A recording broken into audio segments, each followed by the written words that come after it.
Welcome to this session, the lecture on design planning and innovation engineering. What we will do in this session is we would establish the importance of these two precepts, and then we would understand their interlinkages or dependencies, and then we would understand how both can contribute to the new product creation. First, I would like to go to the concepts covered slide, where we would be discussing design planning, which will be an overview or a brief introduction, followed by innovation engineering, again an introduction to innovation engineering, and then we will discuss on the second, and the working definition of innovation engineering will be presented. Finally, to actually execute or implement the objectives or the guidelines of design planning, we would take up the program of the steps, or which we would call a blueprint of innovation engineering. First, as we start with design planning with a quick definition, let us see what it is. Design planning effectively is a practice and process of harnessing creativity and innovation for commercialization of the solution. Because see, after all, the design discovery of the need, the technology, etc., when it is creating the opportunity perceived, and then from that the design is to be prepared, and from that we come to the notion of design planning. Other parts we have discussed in the earlier slides. Now, those designs ultimately are to be translated into physical products, which is a translation. So, that translation, when it becomes sellable or which can earn revenue, we call it commercialization.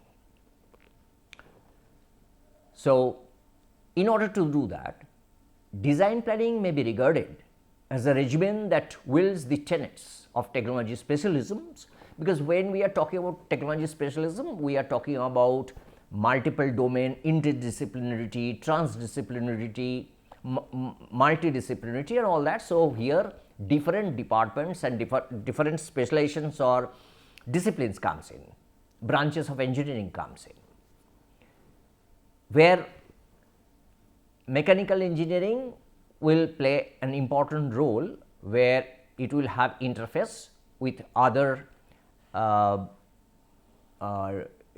units or other disciplines, like say for a mechatronic product, it has to interface with electronic engineering, for software, for firmware, that is to be embedded in the hardware.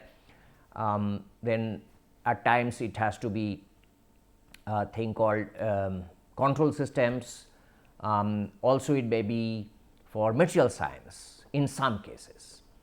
So, that is the specialisms we are talking about.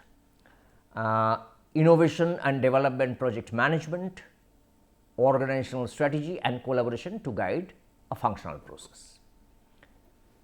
So, design buttresses all the innovation development aspects. It goes beyond the design sourcing, that is vendors who would be supplying the components and sub-assemblies if needed to develop the product, logistics, packaging, and also the communication. One is the internal communication, but also there are external communications, like say what will be the marketing communication to the product brochure and all. The primary purpose of design planning process is to locate the design issues. In the whole creation process, there are design issues at various points. We have to identify and locate where these problems are, the issues are, and the risks imbibing the innovation development phase, and to formulate strategies to mitigate them, to reduce them, to eliminate them. Design plan can be realized effectively by following a structured innovation engineering blueprint, or the roadmap we may call it, but here we are calling it a blueprint. Now, the need is to understand that there is a alignment required between design planning and the industry goal or objectives, industry or corporate goals, where the drivers are revenue, the profit, the brand image being built, etc. Design planning in a sense is a set of precepts and principles necessitates the following alignments with the business goal that we were just talking about in the context of innovation. So, what are where the alignments are necessary? It is though self-explanatory, but I would just go with this once. Aligning the design strategy with corporate strategy at the strategy level. So, what is the long term goal of the corporate, where it is going to how it is going to realize its mission, its vision, etc. Ensuring quality design deliverables consistently. Technology scouting, that is where, that is what is a very important area, that the technologies are being developed, technologies are being commercialized, being licensed out, and also technologies are being developed in the open platforms. So, all these kinds of technologies are required, it may be required for a particular product development from all sources, or may not be from all sources, may be from several sources, but that for that technology scouting is necessary. Striving to enhance the quality of design outputs, which is called quality planning. Risk analyzing and managing, because risk at every stage, say it may be that the component that was supposed to come from a particular country, if it is an imported component, somehow the relationship with that country is not well now, then there would be an issue. Similarly, if a vendor who could do otherwise good in technically, but if its financial health is not good, and if it doesn't, if it cannot continue its business, then the component from that unit or from that organization is not assured. So, risks are there, cost fluctuation happens. So, those are the risk elements. Customer may not like a particular version, that is also a risk. Something which arrives in the market before time, that also is a problem. Development iteration planning, because multiple iterations would be required. So, that also is a design planning activity. Maintaining quality communications with the stakeholders, about which we just have said few words. And finally, conducting audit on design process. This is necessary because after the design process is over, one needs to find out where it went wrong or how it was solved and how in future it can be prevented. That is the main objective, to not to let the defect or the mistake recur. So, audit is necessary. Design planning prescribed by the design or innovation engineering department can be perceived as a set of guidelines, procedures and strategies that governs the development of manufacturing, and which can be efficaciously realized through a systematic and structured innovation engineering blueprint. Exactly, that is where we are coming back once again to. Now, from here, therefore, our journey begins in the territory of innovation engineering. Innovation engineering, a brief introduction. Innovation engineering encompasses the process and ability to, I will draw your attention to those points, identify problems and generate solutions, communicate these solutions effectively, and test and implement them successfully through a systematic approach to creativity, the foundation for generating innovative ideas. Turn the ideas into reality through the ability to create, communicate, commercialize, and to visualize and analyze the systems. Assess the risks and the benefits of reducing the risks. So, it is a brief introduction, and then with this brief introduction we would like to explore and see what is a possible definition of innovation engineering.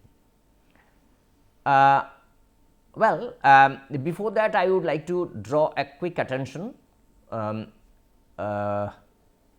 to what is innovation, which is in the bottom part of the slide, that it talks about definition of innovation, that is executing an idea which addresses a specific, which is a real challenge, and real challenge or problem, challenge is a problem, and achieves value for both the company and the customer, which is a summarized definition, because there are plenty of definitions, many definitions, but this one definition which is summarized by Skilligan, it shows that the 4 very important points are covered in this definition. That is, for innovation there has to be an idea, and the idea alone is not enough. A good idea will not bear fruit unless it is implemented or it is done properly with execution. So, execute the idea, and then that idea execution actually should be meaningful, should be productive, should be valuable. So, which means it would add value to both the customer, for whom the company actually survives by serving it to, and the company itself, because that is the producer or creator. So, these are the 4 elements: idea, execution, and value for the customer and value for the company. Having understood the innovation, we can go to the top part of the slide, where the innovation engineering is defined, a functional definition, that is. It is a systematic approach for solving technology and business problems from the idea stage to delivery for enterprises that intends to create innovative offerings in the target markets, using appropriate technical expertise for optimal assimilation of solution methodologies of elements, following secure development engineering principles, encompassing risk mitigation for improved predictability of development projects, expedient as a repeatable model. That means, all the points actually, if you carefully see, have been said, but the one thing that I would like to emphasize upon is that the consistency of a structured model is necessary. That is what is that model should be repeatable, and through that model it should be predictable.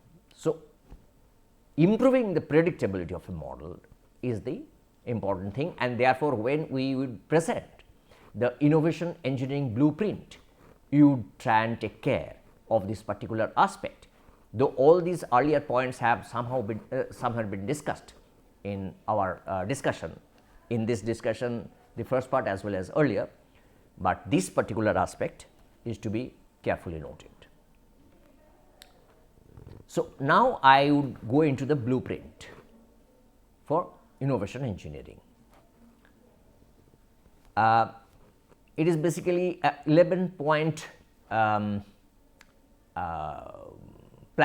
or 11-point blueprint. The first one is choosing a problem solving idea. Any idea that we are talking about, it is to solve a particular problem or solution idea, that is. that aligns with the investor's professional competence and personal passion. Because these two things are important in the sense that a product is successful when the execution is successful, and for execution it needs attachment with the activities, product creation and development and innovation activities. It is quite obvious that one can be attached to something for a pretty long time if his head and heart both are with it. So, head means here is the professional competence and heart means where the passion is. So, these two are necessary through which the problems are to be chosen, and it is necessary so that time is not wasted to chase a wrong problem or a problem that one would not stick to, and therefore, it would not add any value. So, that is the first thing that one has to take care of. The design challenge of the problem, as I was mentioning, ensues from the inspiration that one is trying to address, and the agenda is to frame the challenge or problem as a design question. How might we solve a thing? When we are defining, then we are talking about how might we, or it is very commonly known as HMW. To mark the outcome one is trying to obtain, to delineate plausible solutions to the problem. So, to delineate possible problems to the solution is, that means there are several multiple ideas being generated, and from that we would be taking some ideas forward through the conceptualization filters. We will talk about that very soon.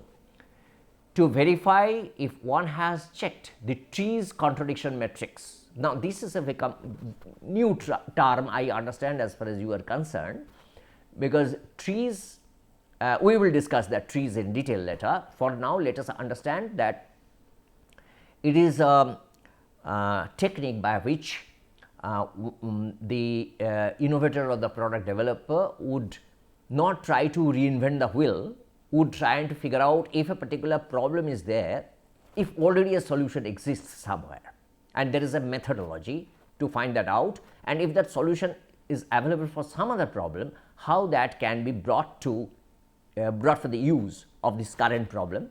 That is the fundamental issue about trees, which is a Russian term. Its English equivalent would be tips, that is theory of inventive problem solving. We will talk about that later in detail. To list the German context and salient constraints. To modify the questionnaire if so necessary for the next round. These are the in the first point.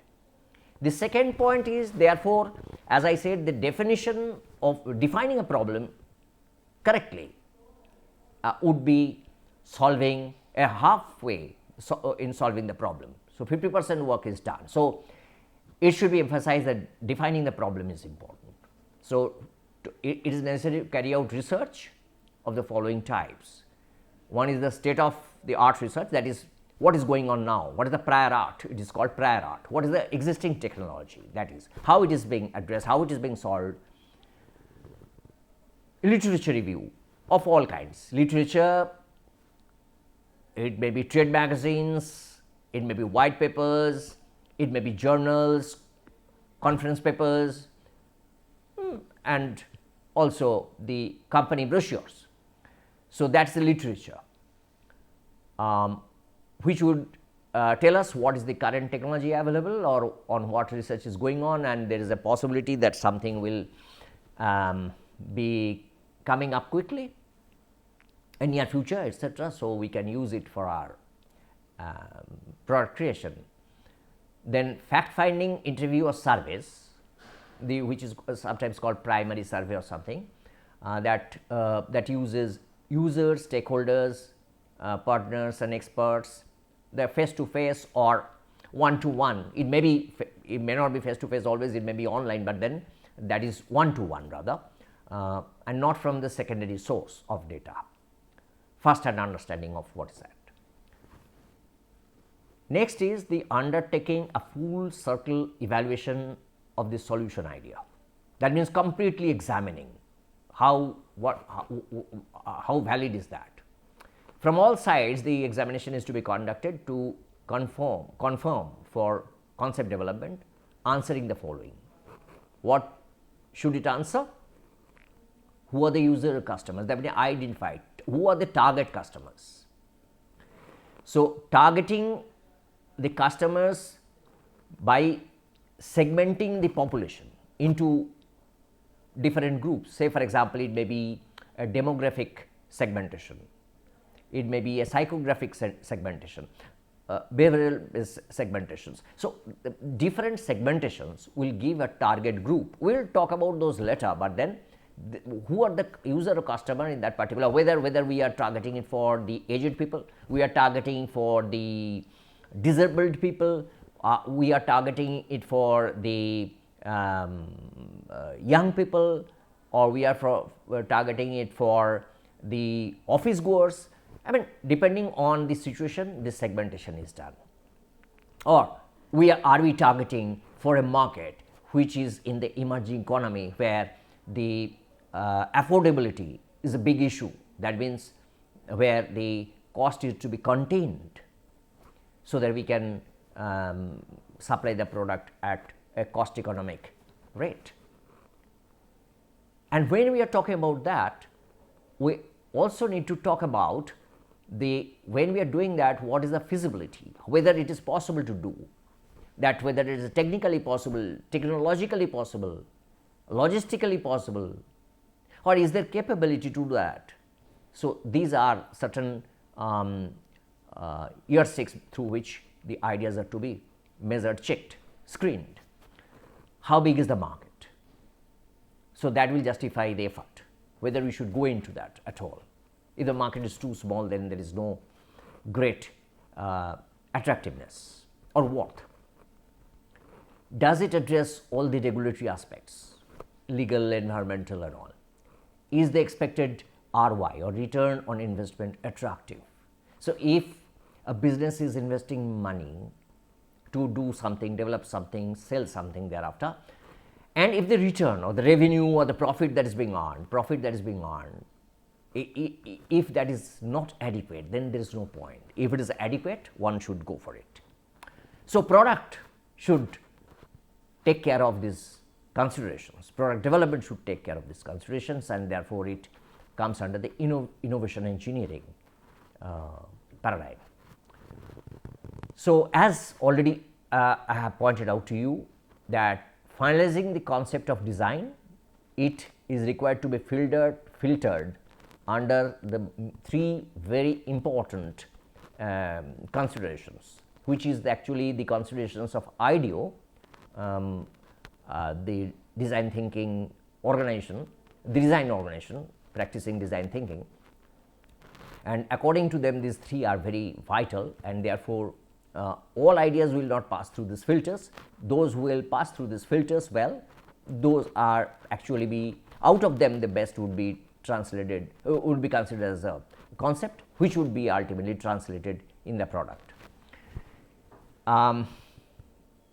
Then seeking honest feedback, the candid feedback, the genuine feedback, the feedback which is with constructive criticism, maybe have the first hand market. From who? From anybody cannot give that. This will be provided by those who have the first hand market knowledge and information, who can figure out the suitability of the business model.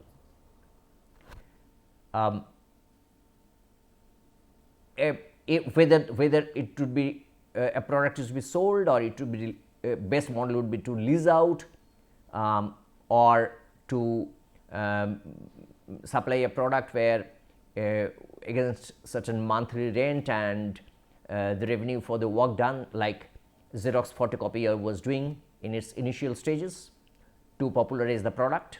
Possibly you have heard that story. or you can find out from internet or some place that what is the business model of Xerox photocopiers. So, for products that is important. Who can spot owing to their experience and expertise the drawback of the proposed solution idea, and more so in respect of competition. So, how the solution may fail, may not succeed, that is very important, and that is a very, I would say, crucial and vital information. If one can get that early on, then that is best, because after proceeding a lot on a particular program which ultimately is not going to be successful, a huge energy, money is wasted, time is wasted, and frustration sets in. So, for energy and motivation also, that is important. Are the prospective customers willing to share their opinions about the problem solving ideas? If they, that is one of the finest thing to do. Now, in the journey, what is to be very careful about is the criticalities. Everywhere something may become critical, and if we do not anticipate those criticalities and do something about it early on, then there will be a problem later. So, addressing the criticalities, which is the included in the plan and goal, which talks about the review, periodic review, say half yearly or quarterly reviews for say few years, initial years of product development, I mean during the product development period. Addressing the risk benefit aspects and attempting to reduce the undetermined magnitude of component, that is, uncertainty should be removed, that elicits uncertainty concerning what? Concerning the following: technology gaps, where the product is being conceived assuming that some function will be addressed through this, but whether that gap that is currently not available is available or can be made available, that is the gap in current design. Obsolescence, similarly, whether because a particular version of electronic component, they may become obsolete, a new version has come in or is coming in. So, that is to be considered. Potential substitute, is a good substitute is about to come. Trends, customer preferences and market dynamics, which changes so often. Detritions of competency of people, that means people leave the development team, which is a risky or disturbing issue, that when people leave, they leave with their knowledge in their head, and if it is not documented well, or if the substitute skill or the skill is not adequately substituted, then it hampers.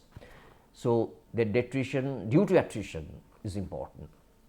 There may be risk due to unavailability of material, which is failure of the supply chain, as I have already indicated how the material failure, supply chain failure can happen. Say if it is import, there may be a chance if the company from where it was coming, it was not viable. These are the things. So, those are to be taken care of. Then change in the environment, regulation changes, economic condition changes, COVID happens.